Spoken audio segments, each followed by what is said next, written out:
মুছলমানৰ আৱেগ আৰু অনুভূতি জড়িত হৈ আছে। গতিকে জমিয়তক লৈ পেলাই ৰাজনীতি কৰাটো কোনোপধ্যে গ্ৰহণযোগ্য নহয়। আজি এচাম দুষ্টচক্ৰ বুলি কৈছোঁ, যিসকলে নাজানে জমিয়তৰ ইতিহাস, তেওঁলোকে অধ্যয়ন কৰা উচিত। অসমৰ মুখ্যমন্ত্ৰীয়ে যি বুঢ়া আঙুলি দেখুৱাইছে তাক আমি গৰিহণা জনাইছোঁ।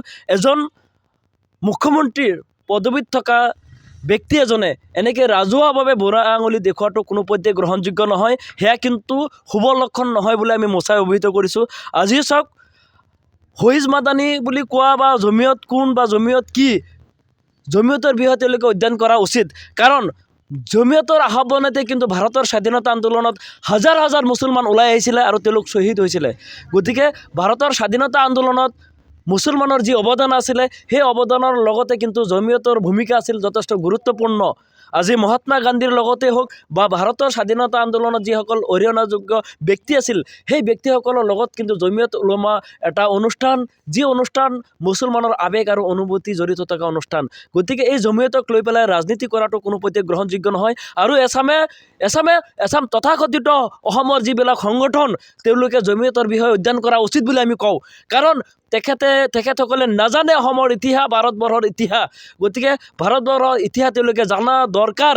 গতিকে সেই তথাকথিত সংগঠনৰ ব্যক্তিত্বসকলক আমি কৈছোঁ, আপোনালোকে ভাৰতবৰ্ষৰ ইতিহাস অধ্যয়ন কৰি লওক আৰু তাত জমিয়ত তথা ভাৰতৰ মুছলমানৰ যি অৱদান, সেই অৱদান সম্পৰ্কে আপোনালোকে জানি লওক। আজি ভাৰতৰ স্বাধীনতা আন্দোলনত যি হাজাৰ হাজাৰ মুছলমান যেন শ্বহীদ হৈছিলে, তাৰ জ্বলন্ত প্ৰমাণ কিন্তু ভাৰতৰ ইণ্ডিয়া গেট। তাত চাই আহিব, তাত কিন্তু লিখা আছে, জল পটকৈ তাত ওলাই পৰিব। আজি জমিয়তৰ আহ্বানতে কিন্তু বহুত মুছলমান ভাৰতে বসতি স্থাপন কৰি গৈছিলে, কাৰণ তেওঁলোকে ভাৰতবৰ্ষক নিজৰ মাতৃভূমি হিচাপে গ্ৰহণ কৰি লৈছিলে। আজি তেওঁলোক পাকিস্তান যোৱা নাছিল, তাত কিন্তু গুৰুত্বপূৰ্ণ ভূমিকা জমিয়তে লৈছিল।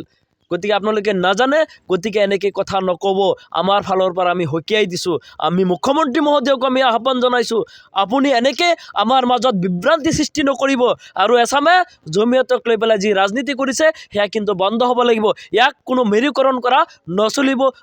জমিয়তে হয়, সেয়াত লাগিলে আপোনালোকৰ যদি কোনোবা দুটা গোট আছে আমি মানি নলওঁ, সেইবিলাক কথা বেলেগ। কিন্তু জমিয়ত যেতিয়া হ'ব, জমিয়ত গোটেই ভাৰতবৰ্ষত আমি জমিয়ত বুলি ক'লে মুছলমানৰ আৱেগ অনুভূতিক আমি বুজিম। গতিকে জমিয়তক লৈ পেলাই এছামে কিন্তু ৰাজনীতি কৰা সময়ত পৰিলক্ষিত হৈছে। আমি সেই দল সংগঠনৰ নেতৃত্বসকলক আমি আহ্বান জনাইছোঁ, জমিয়ত লৈ পেলাই আপোনালোকে ৰাজনীতি নকৰিব। ইয়াত যদি কোনোবা জমিয়ত লৈ পেলাই ৰাজনীতি কৰে, তেওঁলোকে কিন্তু মুছলমান অধ্যুষিত অঞ্চলত কিন্তু জবাবদিহি হ'ব লাগিব।